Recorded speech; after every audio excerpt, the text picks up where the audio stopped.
Get visible, get found, and let's go. Magnify your biz. Let's grow together. You know when someone tells you just to be more consistent and all you want to do is just scream because you're already flat out, you're already doing everything, you're already answering all your messages, your emails, your calls, and you're just running out of time just to run your business. Hi, and welcome back to Magnify Your Biz podcast. Today, we're talking about something every business owner gets hit with at some point: marketing when you've got absolutely no time for it. I'm Mazzy. And I'm Kylie. And yes, that is so true. So, this episode is for anyone juggling clients or customers, deadlines, and of course, a life outside of work. And then those who still need their marketing to actually work. And really, that's all of us. So, we're skipping the generic advice and we're getting stuck into what really moves the needle when the time is tight. So, put your feet up and let's get into it. Yeah, so Kylie, this is something that we all deal with. And like we said, you just feel like screaming because you don't have absolutely one extra second add to your day or to your plate. And it's something that we thought we'd touch on and talk about today. To get us started, what is something that you would like to mention to our audience today?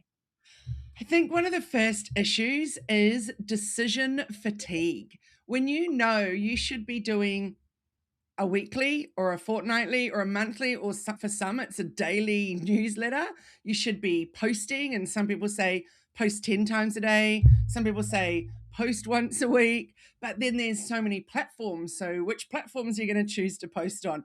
Are you going to go live? Are you going to do reels?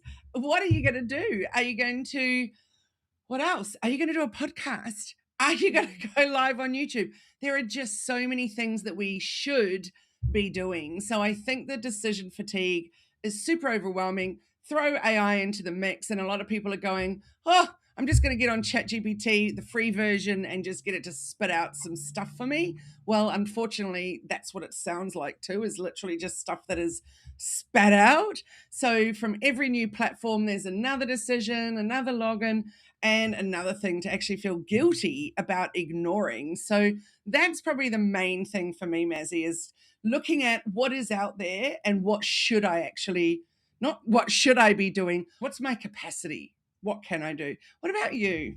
Yeah, I like what you touched on before about it's basically the noise. There's just so much noise there that you don't actually know who to listen to, who's right, what's working, what's not working, and you're being pulled from every single direction. And yeah, that's hard because I know we've all been there, and the needle is just moving so fast these days. I feel that even when you're trying to get it together, that can also be hard. Like you said, you're trying to incorporate AI into it, which is meant to speed things up, but then that can actually backfire because then that has some repercussions that sometimes people don't realize, and it can actually be hurting your brand and your image because if it sounds like AI, it sounds awful and people can just see straight through it these days. Yeah, I think like one of the big things that I like to do, and we're both fans of, is the 80-20 of marketing and what to cut out, what to keep. And basically, just to share, so sort of what I do is, I'm not sure if everyone's heard of the Eisenhower Matrix, which is you divide all your tasks into four quadrants where you've got your importance, your less important, your high thinking tasks, and your low easy tasks, which also can be spun around with an impact and effect matrix where what are the tasks or what are the things that are really going to move the needle, what are the things that are going to cost a lot of time or energy, or what's actually going to make a difference in your business. So, and then dividing it out by that way will allow you to be able to identify what's important or what can be left behind, and then also what's going to make an impact or a difference that you don't have to burn yourself out trying to do too many things all at once. That is such a good point. And let's just flag one thing as an example: threads. Are you on it? How much time do you spend on it? I know people that say it's the only platform they use these days. I'm like, well, I'm not there. I'm not seeing your content. The only time I'm on there is when it comes up on my Instagram feed and I don't notice that it says such and such is this is on Threads. And then I click it and I'm like, oh, here we are back at Threads. How nice. What a refreshing surprise. But it doesn't Yeah. mean I ever actually open the app on purpose. The other one is Yeah. Blue Sky. When that burst on the scene, it's like, oh, let's quickly claim our account. So I do think it's good when there's a new platform to go and claim your name. But I think that you've got to decide where do you want to be. And little plug, I know, but how much Magnify has completely changed my life and for my team in terms of where we're posting. Because, for example, the fact that we can post on Facebook, Instagram, Pinterest, YouTube, and your Google business profile, and of course, many others too, but those are our main ones, and that we can edit them each slightly if we want to, and that we can put links and call to actions and all that going on, schedule all of it to all the different places that we want to be. So for me, that's really reducing overwhelm and it's making sure we're showing up in the places that we need to. So I guess that would be my next big tip would be don't think about where you should be or don't think about where you really enjoy being. Think about where are your people because there's Yeah. no point being all over Pinterest if your people aren't on Pinterest. Or there's no point beating yourself up about the fact that you're not on TikTok if your people aren't on TikTok. So take a breath Yeah. and go, where are they? Yeah, and such a good point about that with TikTok. If it's not your audience, I was speaking to some clients the other day about, oh, we're not on TikTok. We should be on TikTok because that's where we got told that everyone's at and all the influencers are there and all the brands and the big brands. I'm like, but it's not your audience. If it's not your audience, why are you there and wasting time on it, you know? And again, this is going to add to the overwhelm of being somewhere else and being present on, and which is probably not going to make much of a difference. So again, going back to what's going to make an impact and what is just going to waste your time and just dividing up your time within that. And yeah, I love tools. Use whatever tool that can actually make your time more efficient and your systems more efficient, your teams more efficient. Yeah, I'm all for it.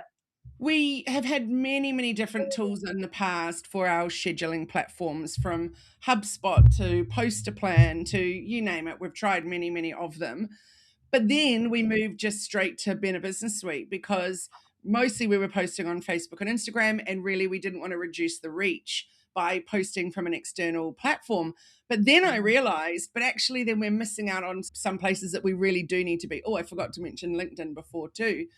And Yeah. so by choosing to now have the team schedule all of our content and our clients' content directly from Magnify, because we are getting to be in the places we need to. And if, and that's a big if, there is any kind of reduced reach because you haven't done it natively on a Meta platform, then it's so minuscule, really, for the energy and time and effort that we're saving by posting on one platform that sends it out everywhere, which I think is magic. And what are we all trying to do? Work smarter, not harder.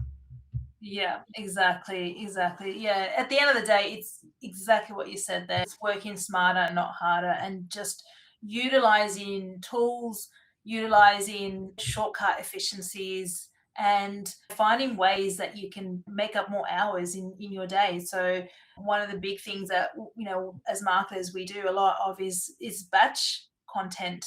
You set aside some hours, you work on the content and the strategy and the campaign and everything else. And then using the tools like Magnify Hub or whatever scheduling tool that you may have or use to schedule everything, and then it's set and forget and done. So that includes your email and your newsletters and anything else that you might be having to schedule for the month as well.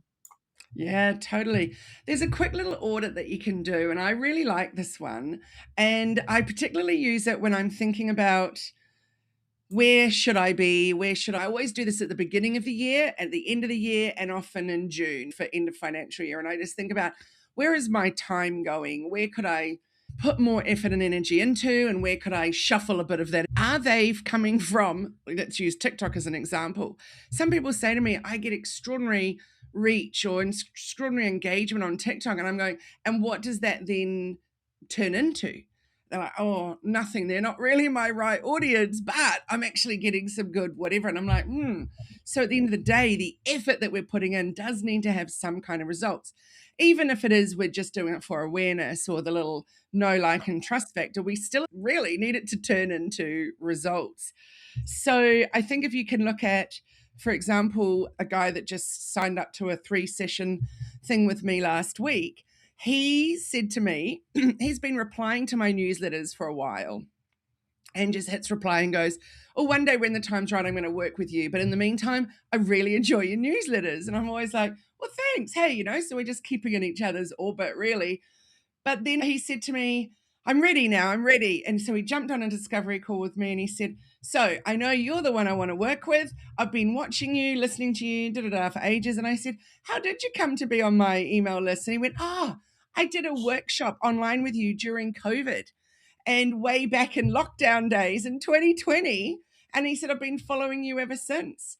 And I just knew the time would come and you've been just on my mind ever since. And I was like, there you go. You just never know where they're going to come from. So if you do a little audit of those last 5 people that signed up to you or bought from you or whatever, then have a think, what could I do more of to reach more of those people?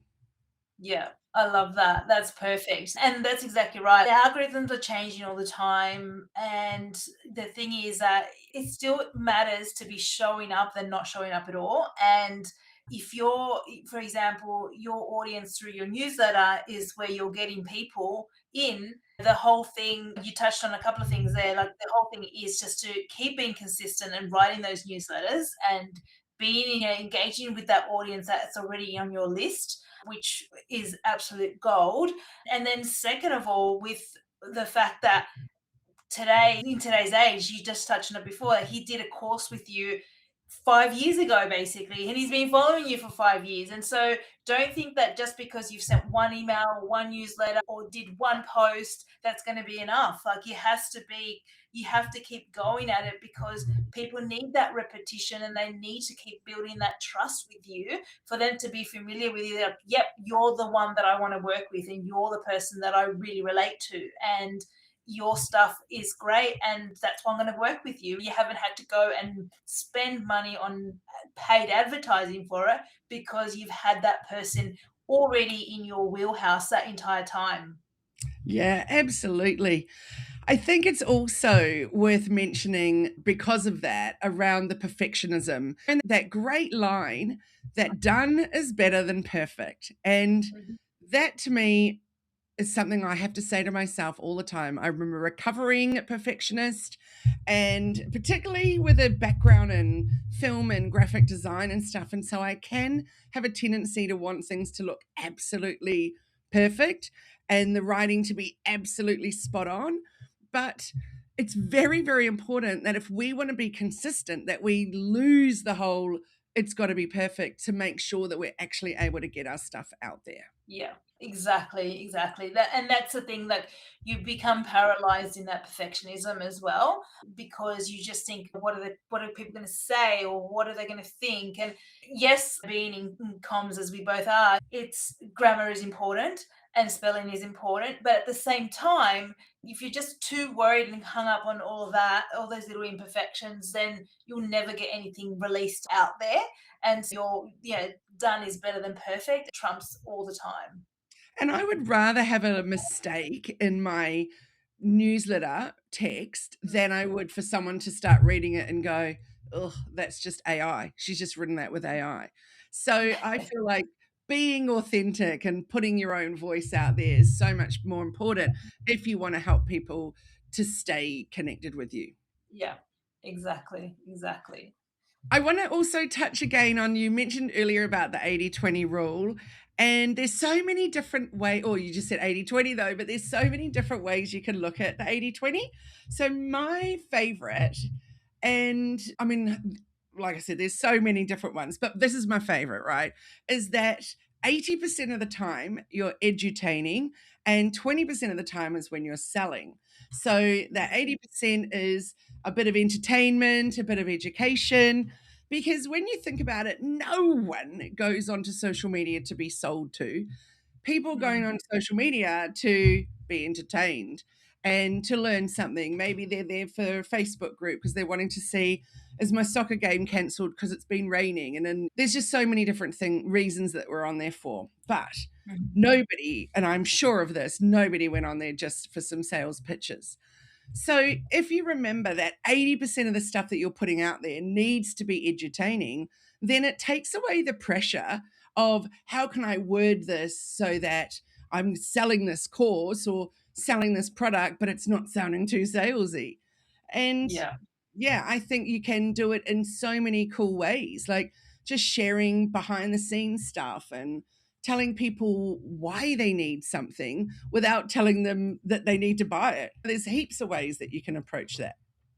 Yeah, yeah, absolutely. And like you said, nobody wants to be sold at. What I've seen as well is constantly being on relating every single post to a product that they're selling or what they do for their business, because at the end of the day people just switch off because nobody cares about that. If you are just relating every, for example, a dog post or an image of something at the beach and then trying to somehow find some related link to a business, like it's like, ugh, it's cringe. Like at the end of the day people just tune out and you don't get that messaging. That messaging just flops after a while. Whereas if you are filtering that and just sprinkling a little bit of like, oh, I've gone to the beach because I needed to refresh and I needed some downtime or I needed some creative thinking time.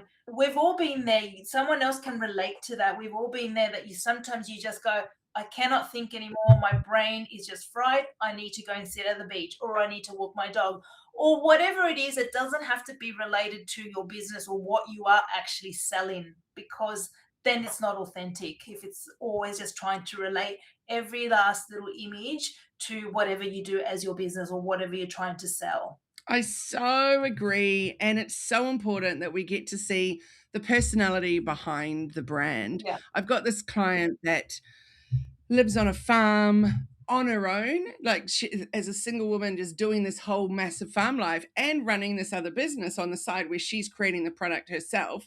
And I keep saying to her, people love to see farm life. Like the other day, I think I was telling you about this. We're on a Zoom and then she zips out. She's like, hang on, I'll be back. And she goes and delivers a lamb that was stuck.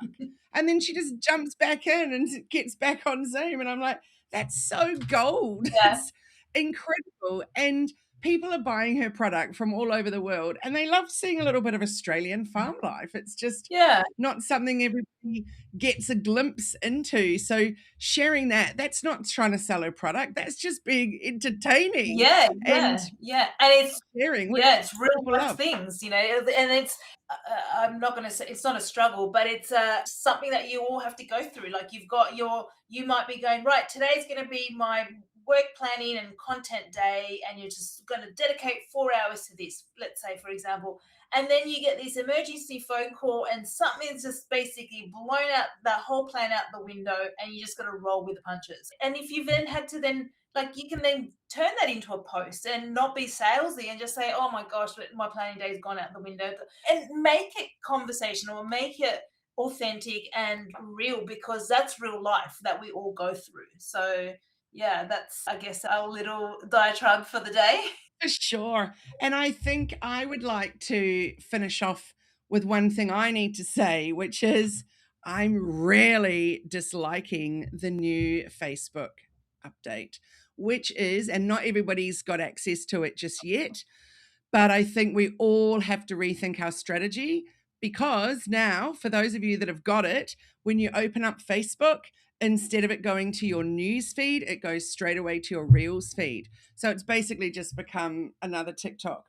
Now, why that's so important to everybody is that if you're not doing Reels, you need to be doing Reels. Yeah. And not everybody enjoys it. It doesn't mean that you've got to do dancing videos or, you don't have to be super creative with them. You could literally just have a little bit of video in the background. It could even just be stock footage of the ocean and then have a beautiful quote on the top of it. Yeah. So you don't have to get super, super, super creative every single day or do talking videos, etc. But you need to have some reels going out there regularly, because now not everybody even understands that they don't have to stay in the reels feed. They can go down to the bottom to the toolbar, click across and go to your newsfeed. But people will be missing a lot of everything else. They'll miss your posts, they'll miss your carousels, because it's all about reels. And I am not enjoying it. I'm frustrated by it. The other interesting thing is what's been coming up in my reels feed is very, very long segments of episodes of shows.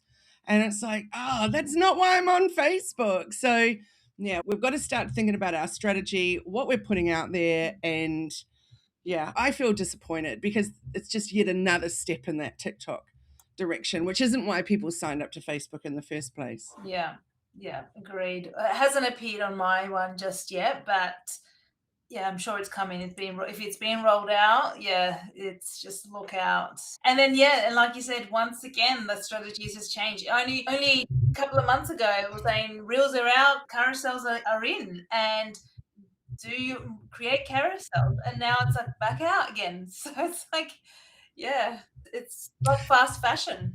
It sure is. And where we were always aiming to turn off our ads for clients or ourselves that were showing up in reels, because of course people are trying to click them to get them away, not because they're necessarily interested.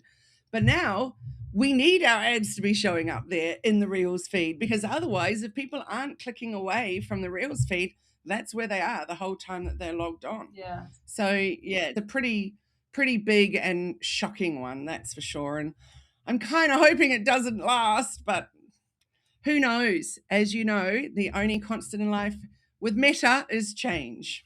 That's a wrap on today's episode. And if you found something useful out of it, please share it with another business owner who needs to hear it, because that's how you grow your community and get visible.